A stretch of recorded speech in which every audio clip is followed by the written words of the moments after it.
Bonjour à toutes et à tous et bienvenue sur Et pourquoi, le podcast qui ne répondra pas à nos questions mais nous aidera à y réfléchir. Et pourquoi l'argent ne ferait-il pas le bonheur? C'est la question à laquelle je n'ai pas répondu dans l'épisode précédent, mais peut-être que je nous ai aidé un peu à y réfléchir. Avant de plonger dans notre conversation du jour, petit retour en arrière. Dans l'épisode précédent, on a questionné cette drôle d'équation, plus d'argent égale plus de bonheur. Spoiler, ce n'est pas si simple. On a croisé Aristote, Freud, un homme à la moustache défiant les lois de la gravité et l'INSEE. Tout ce petit monde pour tenter d'y voir plus clair. Si ce résumé vous intrigue, eh bien je vous invite à faire un détour par l'épisode d'avant. Aujourd'hui, je ne suis plus seul à creuser la question. Charlie va marcher avec moi sur les chemins de notre sujet. Elle a dirigé, entrepris, milité autant d'espaces où l'argent circule, structure et parfois enferme. Et puis, un jour, elle a tout réinventé. Elle accompagne désormais celles et ceux qui veulent créer autrement leur art comme leur vie dans une démarche inclusive et profondément humaine. Je vous invite d'ailleurs à visiter la plateforme qu'elle a créée pour vous accueillir, charlie-walkwithme.com. Le lien et le contact sont évidemment en description. Depuis que nous nous connaissons, nous avons déjà eu l'occasion de parler de valeurs, de liberté, de ce que l'argent permet et de ce qu'il coûte parfois. Elle écoute avec les pieds sur terre et répond la tête tournée vers les étoiles. Charlie, bonjour et bienvenue. Hello! Hello, hello. Alors, avant même de te poser la première question, je tiens à prévenir nos auditeurs. Je vais vous faire part un peu des coulisses. On a eu avec Charlie quelques échanges en amont de l'enregistrement et tu m'as demandé une petite heure pour préparer notre entretien. Jusque-là, rien d'anormal. Mais ce que je trouve important de préciser, c'est que quand je t'ai proposé cette discussion, ta seule inquiétude, c'était pas le sujet, ni l'aspect technique. Eh ben non, c'était la durée. Alors, quand je t'ai dit, pour te rassurer, tu verras, on en a pour 1h30 max, tu m'as répondu très sérieusement, seulement 1h30. Donc, cher auditeur, jusqu'ici, vous aviez droit à 2 parties pour la discussion. Il n'est pas impossible qu'on passe à 3 cette fois-ci, mais c'est mon moi du futur qui prendra la décision là-dessus sur le banc de montage. Voilà, vous êtes prévenus. Alors, Charlie, je le disais en intro, tu as occupé beaucoup de rôles, différents, dirigeantes, militantes, entrepreneuses, et tous ces univers ont chacun à leur manière une économie propre. Alors, dans tous ces contextes, quelle place avait l'argent? Est-ce que c'était un moteur, un frein, une contrainte, une liberté? Dis-nous en plus. Alors, c'est évidemment un sujet sur lequel, comme tu l'as dit, on pourrait parler des heures. Et alors, pour moi, l'argent, très simplement, quand j'ai démarré en tant qu'indépendante, donc juste après mes études, c'était un outil. C'était un outil parce que j'en avais besoin pour créer mon projet. Donc, mon premier projet qui était un lieu queer et inclusif que j'avais monté à Bordeaux, le salon de thé et tatouage Sibylle. Et donc, j'avais besoin d'argent.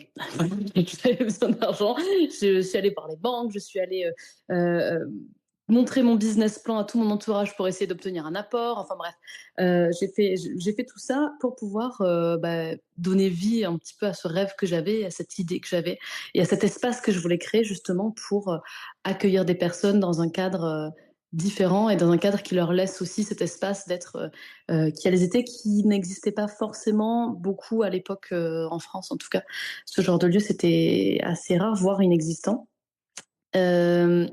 C'était très intéressant, ce rapport à l'argent, parce que finalement, donc, c'était un outil et il y avait des injonctions très contradictoires. C'est-à-dire qu'au début, moi, forcément, j'avais mon business plan, il fallait que ça tourne, sinon le lieu fermait et ça ne tenait plus. Le lieu est toujours ouvert, il a été racheté il y a 2 ans. Et j'ai eu beaucoup de soutien, notamment des personnes qui étaient aussi engagées et qui trouvaient que la ville et nos villes en général manquaient de lieux de rencontre qui soient des lieux qui ne sont pas des lieux de fête, des lieux sans alcool, des lieux sobres où on puisse se rencontrer, échanger, créer, tout ça. Donc, j'avais beaucoup de soutien, parce qu'il fallait que ça marche. Donc, les gens voulaient me soutenir, y compris financièrement. Une fois que le lieu a fonctionné, une fois qu'on a eu plus de 10 000 abonnés sur Instagram, que souvent le lieu pouvait être par exemple le week-end très complet, c'est-à-dire que vraiment les tables de tatouage étaient pleines, on devait vraiment gérer le calendrier des rendez-vous. Alors à ce moment-là, il y a eu quelque chose de très contraire, c'est-à-dire il y a eu plutôt une hostilité, notamment de la part des milieux un peu plus engagés, qui étaient un peu, bon, bah voilà, tu as une entreprise, tu joues le jeu du capitalisme, puisque maintenant, ça fonctionne. Ah oui, Et donc du c'est coup, très ça c'est intéressant. le rapport à l'argent, c'est presque inversé, c'est-à-dire qu'au départ, on te dit c'est super génial et même on apporte des capitaux pour te soutenir, et au final, une fois que ça fonctionne, c'est ah bah tu joues le jeu du capitalisme. C'est un petit peu ça, oui. Alors je schématise un peu, Oui. évidemment, c'était pas du tout le monde, mais c'était un peu dans les grandes lignes ce que j'ai pu ressentir. C'est-à-dire, je l'ai ressenti la même chose en politique. C'est-à-dire que quand moi je me suis engagée en politique, l'équipe avec laquelle j'étais, on était extrêmement soutenus parce que finalement, ça aurait été un peu une mini-révolution qu'on remporte la mairie de Bordeaux. Et donc, on avait un soutien qui était quasiment galvanisant. Et une fois qu'on est arrivé aux commandes de la ville, donc avec toutes les contraintes que ça exige en termes budgétaires, en termes de moyens humains aussi, là, on a été face à une intransigeance assez glaçante et parfois de la part des mêmes personnes. Et donc, c'est hyper intéressant ce rapport à l'argent que je pense on peut lier au rapport à la perception sociale de ce que c'est le succès, donc l'argent, le pouvoir, etc. Et donc, c'est tant que tu es un peu l'underdog, tu vas être très, très soutenu. Mais par contre, dès que tu arrives au-delà d'une limite considérée comme acceptable, là, tu passes de l'autre côté. Et ça, c'est très intéressant. Je pense que c'est un paradoxe qui est assez français aussi. Donc à la C'était fin, une expérience intéressante. Ouais. donc à la fois, donc ce que tu nous dis, c'est que à la fois ça a été, en fait, ça se positionne pas tant en c'est un moteur ou un frein ou une contrainte ou une liberté. En fait, c'est tout ça à la fois. C'est-à-dire que dans une première étape de la création, ça a été vraiment un moteur, et puis ensuite, ça a été vu, en tout cas par une petite partie, comme quelque chose, comme une contrainte et un frein à une forme de liberté, puisque j'ai l'impression que de ce que tu me dis, la critique du capitalisme pour ce qui est de l'aspect purement financier, il est un peu vu comme une restricteur, je ne sais pas si le mot existe, mais je le dis, de liberté ou en tout cas de volonté, parce qu'après tout, bien que tu aies du succès avec cette entreprise-là, bah, les valeurs que tu défendais dès le début, elles n'ont pas changé. Oui, bah, Qu'est-ce qui joue cette espèce de bouton, pas on-off, mais l'argent c'est bien, l'argent c'est mal, tu vois, qui s'opérerait au moment du ah ben voilà, ça y est, maintenant que vous avez du succès, vous allez renier vos valeurs, quoi. C'est presque ce que. Et d'ailleurs, c'est un discours qu'on peut entendre régulièrement, hein. c'est un discours qu'on entend régulièrement et je pense que ça traduit beaucoup de peur et ça traduit aussi une vision de l'impossibilité de concilier les deux, c'est-à-dire valeur et argent. Et je pense que ça, c'est aussi parce qu'on est dans un système qui nous montre aussi comment l'argent peut écraser des valeurs. C'est-à-dire qu'on se retrouve bah voilà, en France avec des services publics qui se retrouvent complètement... comment Ah J'ai plus mon mot. Des services publics diminués avec de moins en moins de fonds. On se retrouve avec des milliardaires de plus en plus riches, avec un écart entre les plus riches et les plus pauvres qui se creuse. Donc, en fait, ça devient un sujet de tension. Et c'est un peu t'es avec nous jusqu'à ce que tu sois contre nous. Je pense qu'il y a cette idée-là. Et je pense que c'est plutôt là des dynamiques sociales et sociétales et de groupe et qui sont profondément liées aussi aux dynamiques systémiques justement qu'implique le capitalisme qui permet et qui autorise l'exploitation des plus pauvres par les plus riches et qui crée finalement en fait tout ce qu'il y a au milieu, ça devient cette espèce de zone de flou où finalement soit tu es d'un côté, soit tu es de l'autre, quelque chose de très caricatural quoi. Et oui, donc Aussi. il y a un côté un peu tout le monde dans le même panier, quoi. Alors que oui, on peut aussi gagner de l'argent en ayant des valeurs, et ça, c'est pas incompatible finalement. Et ça, c'est pas incompatible et surtout honnêtement, l'argent qu'on gagne, c'est-à-dire que, quand tu es indépendant surtout et surtout dans des petites entreprises comme celle que j'avais moi, oui, je gagnais bien ma vie, mais tu mettais ça au taux horaire, Oui, c'était c'est pas tu vois? tout à fait. C'est-à-dire qu'avec 5 ans d'études, j'aurais pu avoir, quelque chose d'autre en termes de taux horaire. Tu vois ce que je veux dire? Et donc c'était en fait, c'était quand même intéressant parce que oui, j'ai pu observer cette défiance et cette défiance-là, elle a tendance à impacter ton mindset aussi. C'est-à-dire que, d'un point de vue social, selon ton milieu, c'est-à-dire moi qui étais plutôt dans des milieux de gauche, militants, engagés, tout ça, c'est beaucoup plus sécurisant d'être dans la case où tu as besoin d'aide, plutôt que dans la case où, ben en fait, c'est OK, ça fonctionne bien et même, ah, c'est chouette, je peux respirer être plus à l'aise financièrement. Et alors là, Et du coup, te retrouver dans c'est la compliqué. situation où c'est toi qui vas devenir aidante auprès d'autres, quoi. Donc, Oui. Mais C'est ça, vrai que c'est pas forcément perçu dès le début. ouais, c'est un paradoxe. Oui. D'ailleurs, en parlant de paradoxe, j'en ai parlé dans l'épisode précédent, donc je ne vais pas revenir dessus. Et comme d'hab, parce que je suis un peu malicieux, j'invite les auditeurs à écouter la toute première partie. Dans l'épisode précédent, j'évoquais cette idée du seuil de satiété, qui dit qu'à peu près au-delà d'un certain montant, gagner plus d'argent n'augmente plus la satisfaction de vie. Alors l'INSEE, lui, parle de 2500 euros net, hein, à peu près par mois en France, et au-delà, la courbe du bonheur stagne.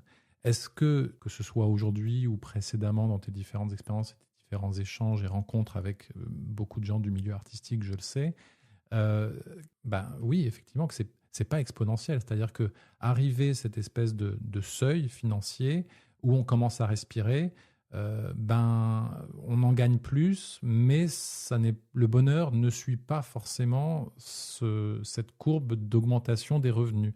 Est-ce que tu as déjà vu ça dans les gens que tu accompagnes?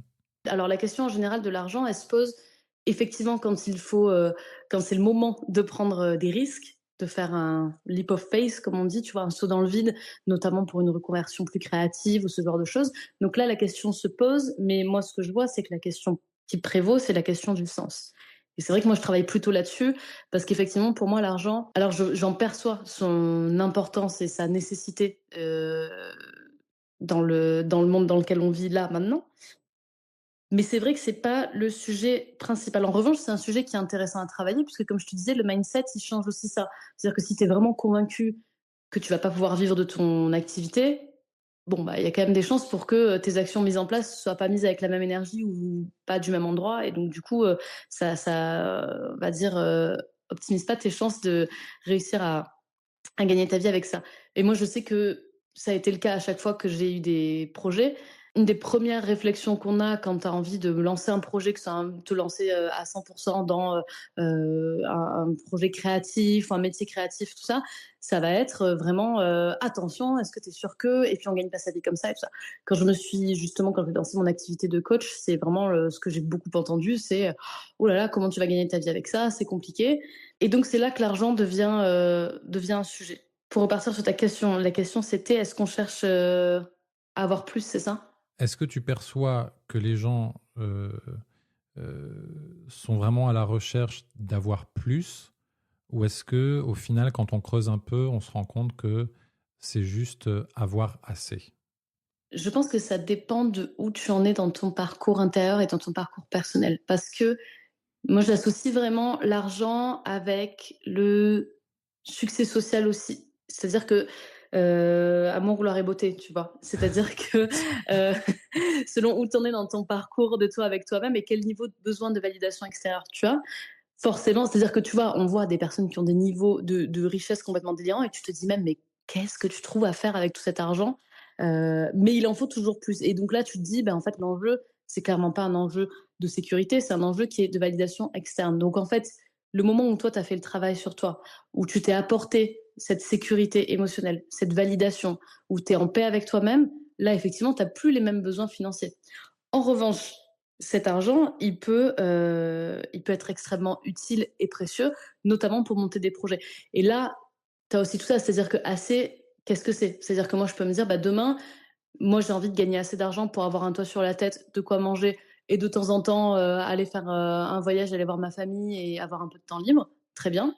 Demain, j'ai envie de créer un grand projet pour soutenir des gens, un projet créatif, un projet humanitaire, bah là, je vais aller devoir demander de l'argent à qui? Aux banques, aux mécènes, voilà. Donc la question, c'est aussi bah, comment est-ce qu'on peut s'émanciper et donc à quel degré, qu'est-ce que c'est assez, tu vois. Et C'est- c'est- c'est- là-dessus, ouais. Non, vas-y, tu avais quelque chose à rajouter, je t'écoute. Non, je t'écoute, je peux en rajouter. Ah, tu pourras. J'ai encore pas mal de choses à dire sur ce point-là, Bah, mais je je vais, de toute suis façon, curieuse de. je vais rebondir sur ce point-là, parce qu'au final, on parle de réussite, de croissance, de rentabilité. Mais c'est vrai que, et tu es en train de l'aborder un peu, donc on va aller peut-être un peu plus en profondeur. On entend rarement, c'est vrai que voilà, réussite, croissance, rentabilité, on l'entend constamment. C'est quelque chose qui nous rabâche les oreilles, qu'on voit mais systématiquement à longueur de flux sur les réseaux sociaux. Je te rassure, mes auditeurs savent tout l'amour que j'ai pour les réseaux sociaux. Oui. Mais c'est vrai qu'on entend rarement les mots de suffisance, d'équilibre. Et pourtant, aujourd'hui, ils sont de plus en plus nombreux, ceux qui disent chercher du sens dans leur travail. Et je vais être volontairement un peu malicieux, mais il faut mettre ce type de sujet en mettant les pieds dans le plat, hein, de temps en temps. Mais le sens, bah, ça ne paie pas les factures. Donc, à ton avis, pourquoi est-ce que c'est si compliqué de concilier éthique et stabilité financière? Je pense que c'est compliqué parce qu'il y a une grande dissonance justement liée au système dans lequel on vit. Et donc forcément, bah, les choses qui sont financées, c'est pas forcément les projets les plus éthiques. Et puis dans les projets les plus éthiques, tu as tellement de monde qui postule. Là, j'ai un ami qui est en recherche de travail et qui veut faire de la communication éthique. Il a postulé, je crois que c'était chez Emmaüs pour un poste en communication. Il y a eu 500 candidatures, tu vois. Parce que justement, il y a cette recherche de sens qui est là. Et donc, il y a finalement peu d'endroits qui existent et qui sont déjà conçus pour mettre du sens dans ce qu'on fait, proportionnellement. Ensuite, je pense que le sens, on peut le trouver de plein de façons différentes, on peut le trouver dans plein de choses. En revanche, quand tu sens une très très forte dissonance entre ce que tu fais, qui alimente un système en lequel tu crois pas, et ce que tu veux, tu vois, là, je regardais récemment, j'ai vu une petite vidéo sur un pilote de ligne commerciale qui a arrêté parce qu'il passait tout le temps sur les Alpes depuis des années et qui voit en fait les dégâts de la pollution sur notre système, et du coup, il pouvait plus vivre avec cette dissonance-là. Donc, il y avait ce sens qui était et ça valait plus en fait cette sécurité qu'il avait et même cette passion, tu vois. Et donc, c'était la lutte là de la passion et de l'envie et de l'appétence contre le sens. Et je pense qu'il y a aussi des croyances très contradictoires qui sont aussi liées, pareil, à notre système, tu vois. C'est-à-dire que concilier éthique et stabilité financière, bah, par exemple, même quand tu te lances, c'est hyper difficile de te lancer en tant qu'indépendante et de dire bah oui, en fait, moi, je me lance et j'ai l'intention de bien gagner ta vie. Et il y a un gros biais de genre aussi là-dessus. J'ai plus les chiffres là en tête, mais je fais partie d'un réseau d'entrepreneurs femmes. Bon, moi, je suis un peu au milieu en termes de genre, mais je me suis quand même calée là-bas parce que ça fait quand même plus sens sur comment je suis perçue dans la société. Donc, je suis dans ce réseau, petite digression, et et effectivement, on mentionnait voilà, l'idée que finalement, les femmes entrepreneurs, elles entreprennent, elles ont tendance à gagner beaucoup moins d'argent parce que elles ont beaucoup plus de mal à assumer le fait de vouloir gagner de l'argent. Parce qu'il y a aussi, tu vois, ce biais de genre-là. Et il y a aussi justement ce lien qu'on fait, ces croyances qu'on a par rapport à ce qu'on nous montre aussi, tu vois, ce qu'on Mhm. nous montre de ce que c'est avoir de l'argent, dépenser de l'argent. Et donc finalement, quand tu as une éthique qui est forte et qui est un peu chevillée au corps, ça va être hyper difficile de te dire, mais en fait, je peux faire coexister ça avec avoir de l'argent. Et justement, ça peut aussi me donner une autonomie face à des systèmes qui nous écrasent de plus en plus, que ce soit dans l'artistique, dans le culturel, tu vois, Oui, le soin. Ouais. comment tu fais concrètement pour te dire je vais faire quelque chose d'éthique, mais je ne vais pas non plus sacrifier la valeur de mon travail. Donc, typiquement, il y a le problème de genre que tu évoquais, où les femmes gagnent moins. Comment, en tant que femme, par exemple, toi qui es donc, du coup, dans ces réseaux, en tant que femme, comment tu fais pour faire valoir quelque chose qui transcende même l'éthique, hein, puisque c'est complètement son être, à savoir son genre, et dire bah, non, c'est pas parce que je suis une femme que je devrais gagner moins. Donc, du coup, moi, tu sais que je ne m'identifie pas vraiment à une femme. Hein. Je tiens quand même à le mettre. Bon, c'est toujours un peu délicat à naviguer, mais c'est pas très grave non plus. C'est aussi très bien d'être une femme. Non, parce que tu Ce vois, serait aussi. justement, ayant tout à fait conscience que sur le spectre, l'arc-en-ciel du genre, tu ne te situais pas sur une seule partie, je ne t'avais pas demandé toi, Mhm. je te demandais juste dans les échanges que tu as pu avoir dans ce cercle de personnes, Ah oui, euh, très bien.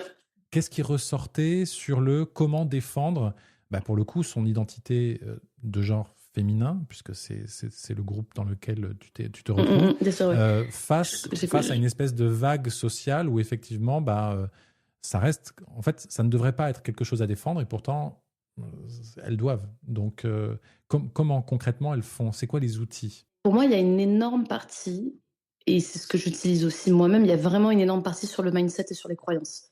C'est-à-dire qu'à partir du moment où tu es convaincu que ta valeur à ce travail-là et que tu refuses de la brader, tu dégages aussi quelque chose qui est Ok. différent et tu es aussi OK pour refuser des choses.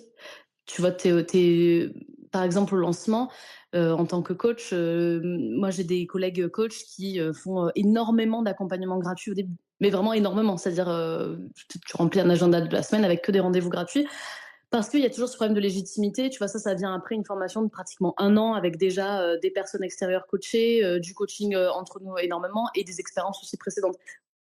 Ce genre de choses-là, par exemple, moi, il me montre de dire, bah, en fait, c'est aussi une question de se dire à quel moment est-ce que je me sens légitime de me dire, bah, là, et je pense que là, effectivement, il y a ce biais de genre qui est le biais aussi du perfectionnisme et du il faut que ce soit parfait plutôt que ce soit fait. Et alors, moi, ça, c'est un peu un de mes, de mes chevaux de bataille. C'est vraiment, mais faites les choses et, et puis t'avances. Mais juste ta valeur financière, c'est important de quand même la garder, tout en, tu vois, toute proportion gardée, en étant éthique Oui, et honnête, mais justement en disant je vais pas me brader à cause de ma confiance en moi, à cause voilà. Donc c'est pour ça que c'est hyper important d'aller travailler dans le fond, ton intériorité, ta confiance, ton mindset. bonjour, bonjour, bonjour. Si vous m'entendez, c'est que vous devinez qui je suis, le Cyril du futur. Oui, j'ai une dissociation de la personnalité. Et alors, je suis actuellement sur mon banc de montage et je peux vous dire qu'on a discuté beaucoup et énormément. Donc, je vous donne rendez-vous la semaine prochaine pour la suite et fin, peut-être qu'il y aura une troisième partie. Ça, je ne le sais pas encore. C'est l'autre Cyril du futur, troisième dissociation de personnalité qui sera au courant pour ça. En attendant, je vous dis à la semaine prochaine.